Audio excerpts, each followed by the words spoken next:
사순절 첫째 주일 우리에게 주신 하나님의 말씀은 마태복음 1장 1절에서 17절 말씀입니다. 아브라함과 다윗의 자손 예수 그리스도의 계보라.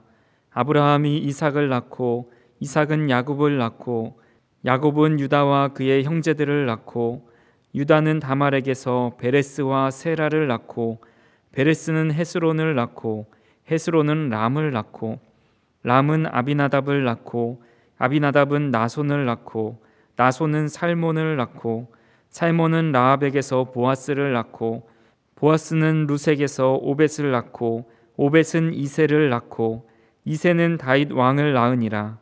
다윗은 우리아의 아내에게서 솔로몬을 낳고 솔로몬은 르호보암을 낳고 르호보암은 아비야를 낳고 아비야는 아사를 낳고 아사는 여호사밧을 낳고 여호사밧은 요람을 낳고 요람은 우시야를 낳고 우시야는 요담을 낳고 요담은 아하스를 낳고 아하스는 히스기야를 낳고 히스기야는 므낫세를 낳고 므낫세는 아몬을 낳고 아몬은 요시야를 낳고 바벨론으로 사로잡혀 갈 때에 요시야는 여고냐와 그의 형제들을 낳으니라.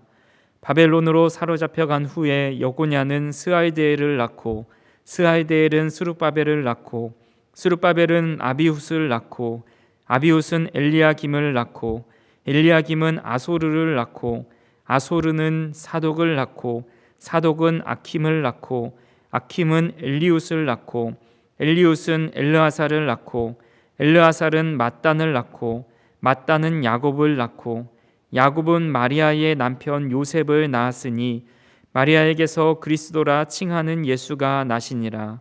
그런즉 모든 대수가 아브라함부터 다윗까지 14대요 다윗부터 바벨론으로 사로잡혀 갈 때까지 14대요 바벨론으로 사로잡혀 간 후부터 그리스도까지 14대더라. 아멘. 오늘은 사순절 첫 번째 주일입니다. 사순절을 영어로는 렌트라고 하지요. 이것은 봄이라는 뜻의 고대어에서 유래되었는데요. 겨울 동안 숨죽어 있었던 모든 생명이 봄이 되어서 움트는 것처럼 예수님께서 십자가와 고난의 그 어두운 터널을 지나시고 부활하심으로 새로운 봄이 트는 그런 의미에서 렌트라고 합니다. 그런데 매해 부활절이 다르듯이 사순절도 다릅니다. 그래서 새해 달력을 볼 때면 우리는 설날이나 추석 같은 날을 먼저 보지만 저도 그것을 보면서 부활절이 언젠지 또 사순절이 언젠지를 찾아보게 됩니다. 부활절은 춘분 다음에 오는 만월 다음 주일입니다. 부활절을 알기 위해서는 춘분과 만월에 대해서 알아야 되는데요. 춘분은 양력으로 3월 21일입니다. 그리고 만월은 달이 꽉 차는 보름을 의미하죠. 그래서 3월 21일 지난 첫 음력 15일을 찾으면 됩니다. 그리고 그 보름이 지난 첫 주일이 부활절로 정해지게 되는 거죠. 예를 들면 금년도는 윤년이라 2월 29일까지 있죠. 그래서 이 춘분도 마찬가지로 하루 땡겨져서 3월 20날이 되는데 그 다음에 오는 보름이 음력 2월 15일, 3월 양력으로는 3월 24일이 됩니다. 그런데 이 24일이 주일이기 때문에 24일이 지난 다음 주, 즉 3월 31일이 부활주일로 지키게 됩니다. 그때부터 40일을 거꾸로 뒤로 올라오는데 주일을 제외한 40일을 뒤로 올라오면 수요일이 딱 걸리게 되는 거죠. 그래서 지난주 수요일인 2월 14일부터 사순절이 시작되었습니다. 40일 안에 주일을 제외한 이유는 주일은 작은 부활절이기 때문입니다. 우리가 고난주간 주님의 십자가를 묵상하지만 이 주일이 되었을 때는 부활하신 주님을 기념하는 예배이기 때문에 작은 부활절로 늘 기쁨과 감격 속에 부활의 소망을 가지고 예배를 드려야 합니다. 그래서 이 사순절 기간 십자가를 더 깊이 묵상할수록 부활주일을 맞이하는 마음 자세와 또한 다가오는 감격이 크게 되는 것이죠. 그래서 이 사순절 기간 우리가 사복음서를 통독하시면서 더 주님을 깊이 묵상하는 사순절이 되시고 또 부활절을 그만큼 은혜와 감격 속에 드릴 수 있기를 간절히 소망합니다. 우리가 살아가는 시대는 정보의 시대라고 하죠. 인터넷만 열면 수많은 정보가 나오는데 이런 것들이 그냥 나오는 게 아니죠. 누군가는 글을 쓰고 작성을 한 겁니다. 그래서 예전에는 신문 기자나 어떤 특정한 글을 쓰는 사람만 이런 글을 올렸는데 요즘에는 누구나 SNS를 통해서 자신의 글을 올립니다. 일상을 적고요. 제품이나 맛집이나 여행 등에 대한 글을 적지요. 그런 글들이 너무 많아서 우리는 세계 여행 어디를 가더라도 그곳에 대해 검색만 하면 그 사람들이 다녀온 맛집이나 장소를 쉽게 찾아볼 수 있습니다. 이런 글쓰기는 글에만 한정되어 있지 않죠. 우리가 즐겨보는 예능이나 드라마, 영화, 유튜브 이런 모든 것들이 대본이라는 글을 통해서 영상이 만들어지게 되는 거죠. 무기가 되는 글쓰기의 저자인 배 작가라는 분이 있습니다. 이분은 와디즈라는 국내 1위 크라우드 펀딩 사이트에서 이 상세 페이지 상품을 잘 설명한 것 하나로 하루 만에 매출 1억 원을 달성한 신화의 주인공이지요. 크라우드 펀딩은 어떤 좋은 아이디어나 프로젝트를 인터넷에 공개하면 거기에 누군가 투자를 해서 자금을 조달하는 행위입니다. 그 아이디어나 물건에 대해서 얼마나 잘 설명을 해놨으면 모든 사람들이 몰려서 매출 1억 원을 달성한 겁니다. 그래서 그는 글 하나만 잘 써도 이렇게 많은 사람들의 신뢰를 받고 투자를 받아내는 힘이 있다라고 말합니다. 그래서 글쓰기는 무기가 된다라고 이야기하죠. 글쓰기에서 중요한 것은 말하고자 하는 그 중심 내용이지만 이 내용을 사람들이 주의 깊게 보게 하기 위해서는 도입부가 상당히 중요합니다. 배구진의 글쓰기 도구상자라는 책에서 이 도입부의 중요성에 대해 이렇게 말합니다. 글의 초점과 도입부를 잘 정하면 글이 술술 풀린다. 글쓰기를 마친 다음 퇴고를 할 때에도 다시 검토해야 할 대목이 도입부다. 독자의 눈을 끌기에 중간에 있는 다른 부분이 더 낫지 않은지, 그러므로 그 부분을 맨 앞에 세우는 게 효과적이지 않을지 저울질을 해봐야 한다. 핵심으로 이끄는 호기심을 자아내는 실마리를 앞세우라. 그 실마리는 좋은 문구를 인용하는 것일 수도 있고 흥미로운 이야기일 수도 있다. 이렇게 말합니다. 도입부에 이렇게 글쓰기에 대해서 장황하게 설명하는 이유는 저도 설교를 작성하면서 글쓰기에 대한 관심이 많아졌기 때문입니다. 설교문을 작성할 때 항상 도입부를 어떻게 시작해야 할지 많은 고민을 하게 되는 거죠. 어떻게 성도님들의 그런 긴장된 마음을 풀어드리고 또 전하고자 하는 말씀에 집중하고 관심을 끌 수 있을까에 고민하면서 설교의 도입을 작성하게 됩니다.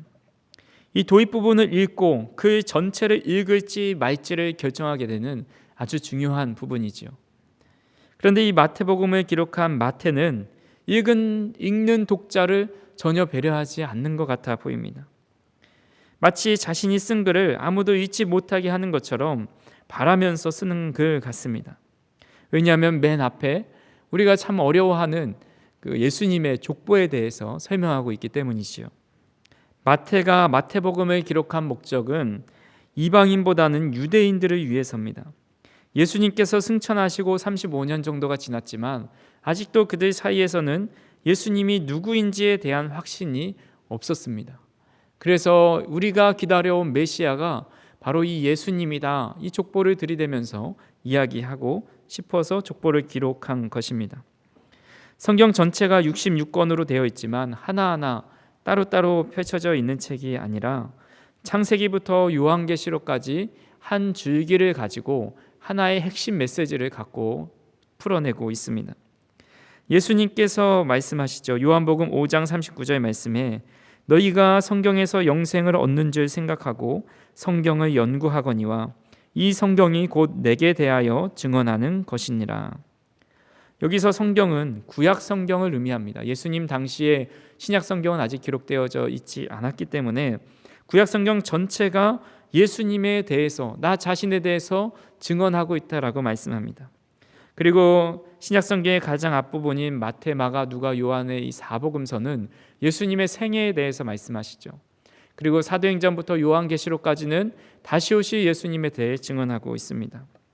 성경은 1600년 동안 40여 명의 작가가 기록했음에도 불구하고 이 창세기부터 요한계시록까지 퍼즐 맞추듯이 맞춰가면서 하나의 큰 그림을 완성하고 있습니다. 그렇게 마태는 구약에 대해 증언하고 있는 바로 그분이 예수님이야, 그는 아브라함과 다윗의 자손이 맞아 라고 말하고 있는 겁니다. 왜냐하면 유대인들 사이에서는 자신을 증명할 때 이 족보를 드러내면 확실한 증거가 되기 때문이지요. 구약과 신약을 잇는 이 신약의 시작에 예수님의 족보를 넣은 이유를 우리가 이렇게 생각해 보시면서 이 족보가 우리에게 주고자 하는 참된 의미가 무엇인지 세 가지로 살펴보고자 합니다. 첫 번째로 예수님의 족보는 하나님의 언약의 성취입니다. 본문 1장 1절 말씀을 같이 읽어보겠습니다. 아브라함과 다윗의 자손 예수 그리스도의 계보라. 예수님의 족보를 시작하시면서 예수 그리스도는 아브라함과 다윗의 자손이라는 것을 명시합니다. 성경에는 아브라함보다 윗세대의 믿음의 선조들이 많이 있었죠. 아담도 있었고 또 에녹도 있었고 노아도 있었습니다. 근데 예수님이 아브라함의 자손인 것이 중요한 이유가 그것은 바로 하나님께서 아브라함에게 맺어주신 언약 때문입니다. 하나님은 아브라함에게 하란을 떠나 가나안 땅으로 가라고 명령하시면서 이렇게 언약을 맺어주시죠. 창세기 12장 2절과 3절 말씀에 내가 너로 큰 민족을 이루고 내게 복을 주어 내 이름을 창대하게 하리니 너는 복이 될지라. 너를 축복하는 자에게는 내가 복을 내리고 너를 저주하는 자에게는 내가 저주하리니 땅의 모든 족속이 너로 말미암아 복을 얻을 것이라 하신지라. 아브라함을 향해 땅의 모든 족속이 너로 말미암아 복을 얻을 것이다. 너는 복의 근원이 될 것이다 라고 말씀하셨는데 이 아브라함이 모든 족속에게 돈을 나눠주고 재산을 나눠준다라는 말씀이 아닙니다. 아브라함에게 주신 그 복은 바로 예수 그리스도를 의미합니다. 하나님은 아브라함을 향해서 복을 이루시는 구체적인 방법을 창세기 22장에 말씀하셨는데 내 몸에서 날 내 씨로 말미암아 천하 만민이 복을 받을 것이다 라고 말씀합니다. 이 씨는 이삭이 아닌 예수님을 의미하는 것이죠. 갈라디아서 3장 16절에 이렇게 말씀합니다. 이 약속들은 아브라함과 그 자손에게 말씀하신 것인데 여럿을 가리켜 그 자손이라 하지 아니하시고 오직 한 사람을 가리켜 내 자손이라 하셨으니 곧 그리스도라.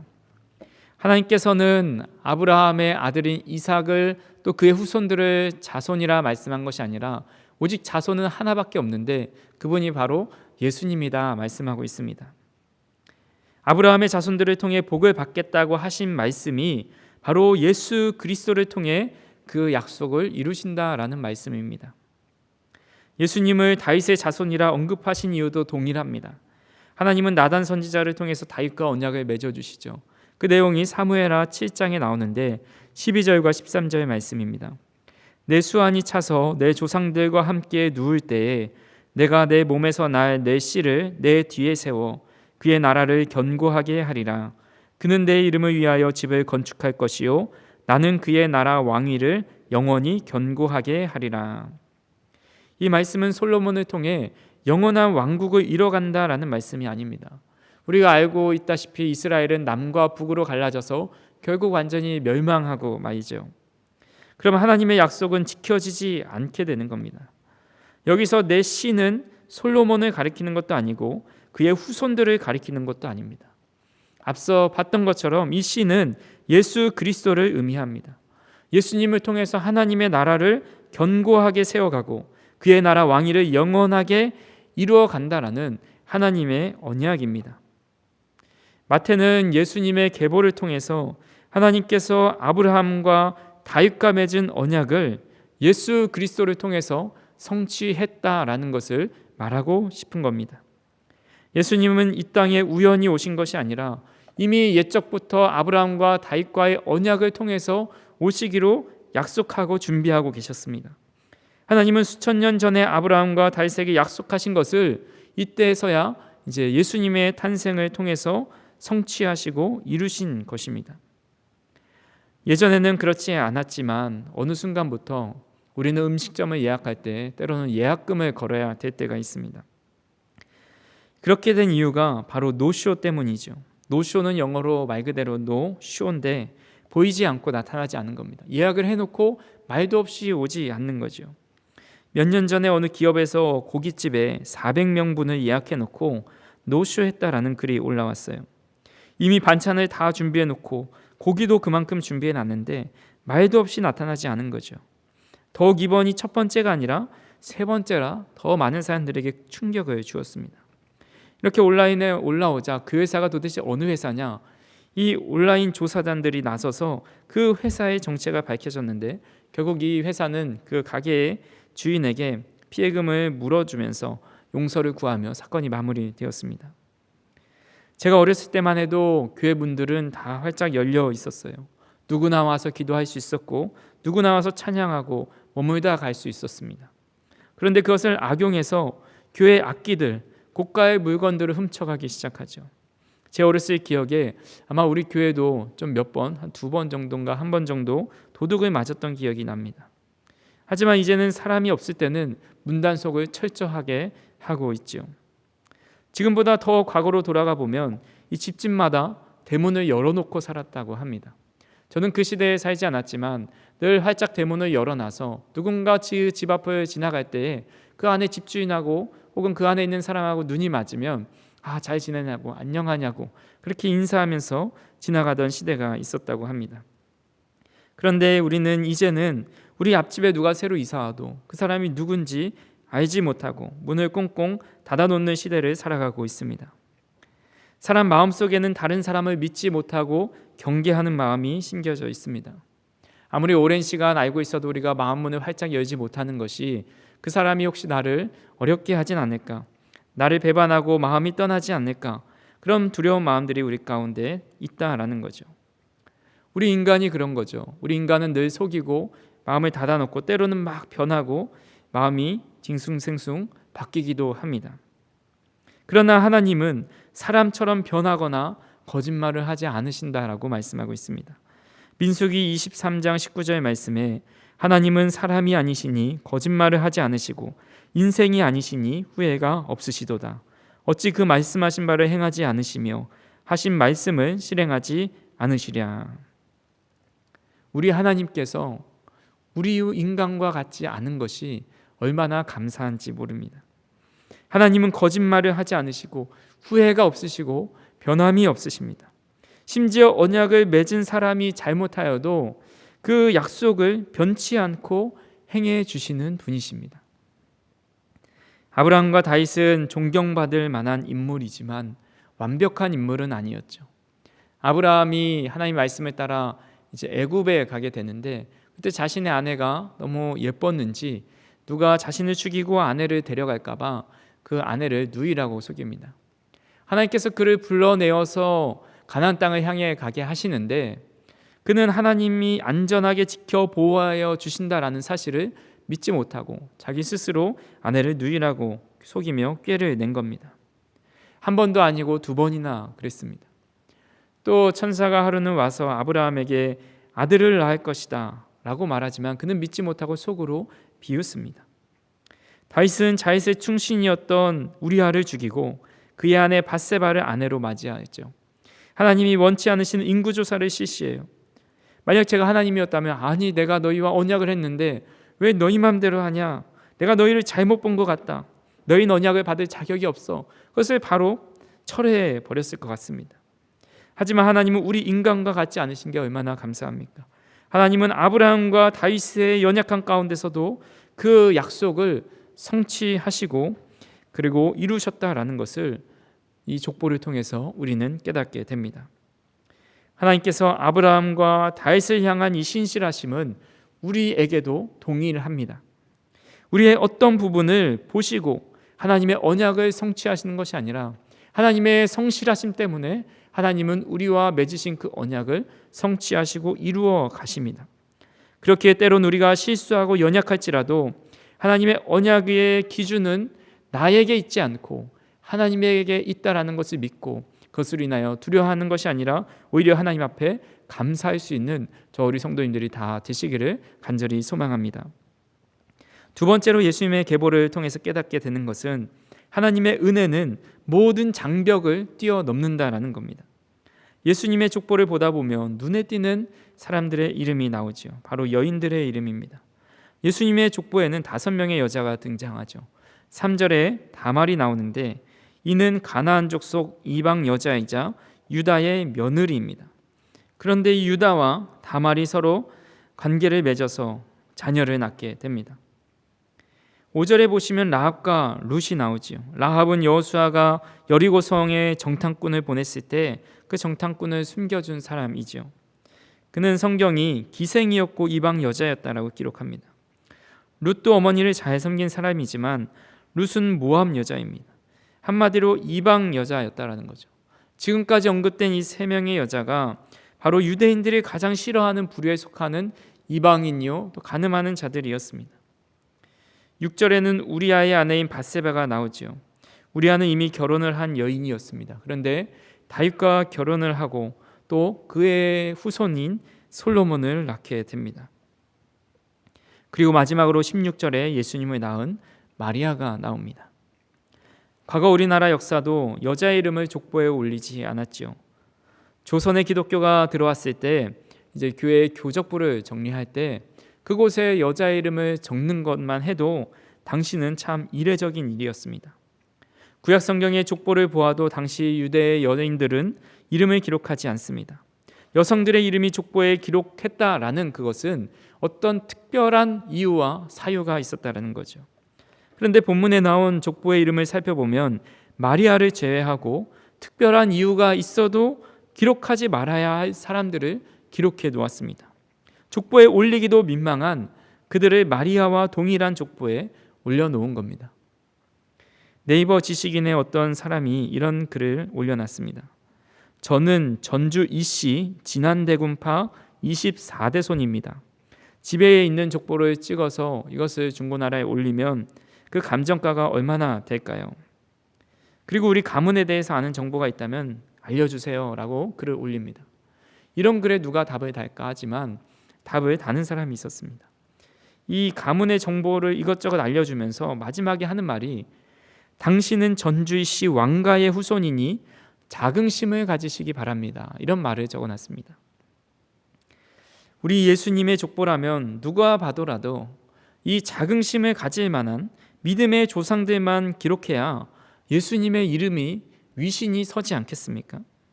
그런데 유대인들이 가장 경멸하는 간음하는 자 이방 여인들의 이름을 기록합니다. 예수님의 족보에 올라와서는 안 될 사람들이 기록되어 있습니다. 마태는 유대인이었죠. 그렇기 때문에 그 당시 유대인들의 문화를 너무 잘 알고 있었어요. 그래서 유대인들이 얼마나 이런 여인들을 싫어하는지 알고 있었음에도 불구하고 예수님의 족보에 그런 여인들을 올려놓습니다. 왜 이렇게 한 것일까요? 마이클 그린이라는 주석가가 예수님의 족보에 이런 여인들의 이름이 기록된 이유에 대해서 다음과 같이 말하고 있습니다. 하나님은 죄인들을 구원하여 하나님의 일에 쓰신다. 서두에서 마태는 일부러 남녀의 장벽이 무너져 내린 것을 보여준다. 메시아의 공적 족보에 여성과 남성을 나란히 올렸다. 이방인과 유대인의 장벽 역시 무너져 내렸다.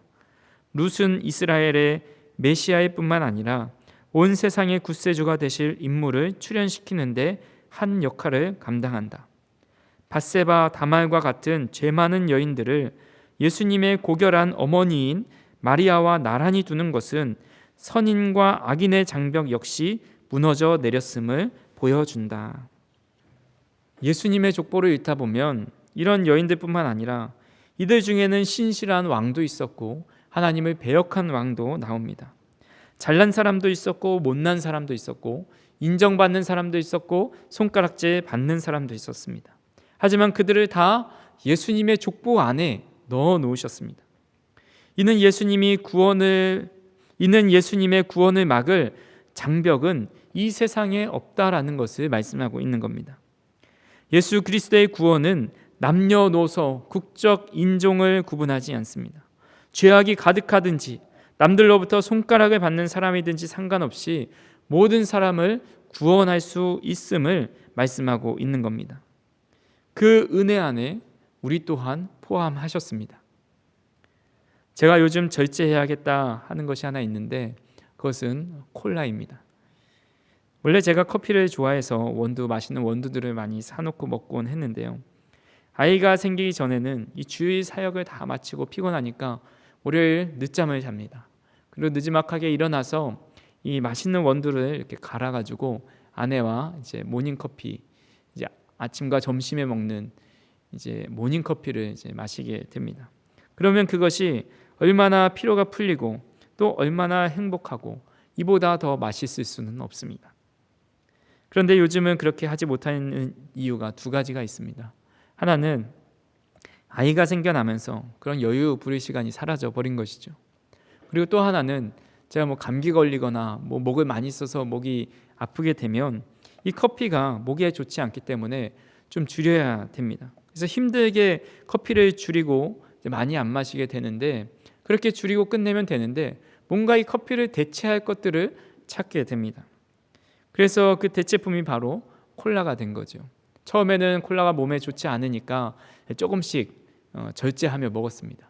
근데 요즘에는 그냥 마시고 싶을 때 마시는 제 자신을 보게 됩니다. 이 목이 아플 때 콜라를 마시면 목이 얼마나 따끔따끔합니까? 그 아픔에도 불구하고 콜라를 들이붓는 이 모습을 보면서 얼마나 미련한 모습인가, 이런 생각을 하게 됩니다. 사순절 때는 예수님의 고난을 생각하며 절제해야겠다 생각하면서도 또 하나 드는 생각이 바로 이런 모습이 우리 인간의 모습이지 않나 생각해 봅니다. 우리는 죄인 줄 모르면서 죄를 짓는 경우는 거의 없습니다. 죄인 줄 알면서도 내 영혼에 해가 되고 좋지 않다라는 것을 알면서도 죄 가운데로 걸어가고 있는 우리 자신의 모습을 발견하게 됩니다. 하지만 하나님은 그런 자들까지도 회개하고 돌아오면 주님의 거룩한 계보 안에 넣어주신다 말씀하고 있습니다. 우리의 어떤 모습, 죄악 가운데 있는 모습 상관없이 주님께서 우리를 주님의 거룩한 계보에 넣어주신 줄 믿으시기를 바랍니다. 마지막으로 족보는 예수님의 나심은 사람의 나심과 차원이 다르다라는 것을 알려줍니다. 우리 본문 16절 말씀 같이 읽어보겠습니다. 야곱은 마리아의 남편 요셉을 낳았으니 마리아에게서 그리스도라 칭하는 예수가 나시니라. 오늘 본문 2절부터 15절까지를 보면 모두 남자가 그 아이를 낳는 것으로 기록하고 있습니다. 그러나 본문에 와서는 요셉이 아닌 마리아, 즉 여자에게서 출생한 것으로 기록하고 있죠. 이것은 예수님이 족보상으로는 아브라함과 다윗의 후손이지만 육체적으로는 그들과 관계없이 성령으로 잉태되었다라는 사실을 알려줍니다. 그리고 하나님이 하와를 통해서 여자의 후손을 통해 뱀의 머리를 상하게 할 것이다 라는 예언이 바로 이곳에서 성취된 것을 말해줍니다. 또한 지금까지 나온 낳다라는 표현은 능동의 표현입니다. 부모가 낳는 겁니다. 근데 본문에 예수님이 나셨다라는 것은 수동태로 표현하고 있습니다. 즉 마리아는 자의적으로 예수님을 낳은 것이 아니라 성령을 통해서 잉태되었고 마리아는 육체적으로 낳는 역할만 했다라는 것이죠. 즉 예수님은 그 기원과 본질이 우리 인간과는 차원이 다르신 분입니다. 그런 예수님께서 인간을 위해 자신의 목숨을 버리고 십자가를 지셨다라는 것을 이 족보를 통해 말씀하고 싶은 겁니다. 말씀을 정리합니다. 예수님의 계보를 읽으면서 오래전에 아브라함에게 주신 언약이 예수님께로부터 실현되기까지 하나님은 얼마나 많이 개입하시고 얼마나 많이 참으시고 인내하셨을지 상상하게 됩니다. 예수님의 계보에 기록된 사람들을 보면서 예수님의 계보에 기록될 만한 어떤 조건도 없음에도 그 사람들이 다 족보 안에 들어가 있는 것을 보게 됩니다. 우리 또한 하나님의 자녀가 될 어떤 의로움이 없음에도 하나님의 자녀 삼아 주셨음에 감사하게 됩니다. 우리와는 기원이 다른 본질 자체가 다른 예수님께서 십자가를 지시기 위해 이 땅 가운데 오셨습니다. 우리는 그 기간을 더 깊이 묵상하는 사순절을 보내고 있습니다. 이 사순절 기간, 나는 하나님의 계보 안에 들어갈 수 없음에도 하나님께서 그 계보 안에 넣어주시고 신실하고 변함없으신 하나님의 언약이 우리의 삶을 이끌어 가고 있다는 사실을 믿으면서 이 사순절 기간 더 더 십자가를 묵상하시기 바랍니다. 더 말씀을 깊이 더 많이 읽으시기 바랍니다. 더 많이 기도하시기 바랍니다. 그래서 우리 삶에 아직도 놓여있는 여러 가지 안 좋은 습관들을 이 사순절을 계기로 끊어내고 하나님이 원하시는 참된 그 자녀의 모습으로, 그 계보에 들어갈 만한 사람의 모습으로 우리가 변화되어 살아갈 수 있는 저 우리 성도님들이 다 되시기를 주님의 이름으로 축원합니다. 사랑과 은혜가 풍성하신 하나님, 주님의 거룩한 계보에 들어갈 수조차 없는 저희들을 하나님의 신실하심으로, 하나님의 한없는 은혜로 그 이름을 올려주시니 감사합니다. 주님의 영적 계보에 올라간 은혜를 가지고 믿음의 삶을 살아가게 하여 주옵소서. 특별히 사순절 기간인데 이 기간 우리의 유익과 정욕을 내려놓고 십자가의 고난에 동참하게 하시고 그로 인해 주님을 더 깊이 묵상하고 신앙이 점점 성숙해지는 사순절이 되게 하여 주시옵소서. 예수님의 이름으로 기도하옵나이다. 아멘.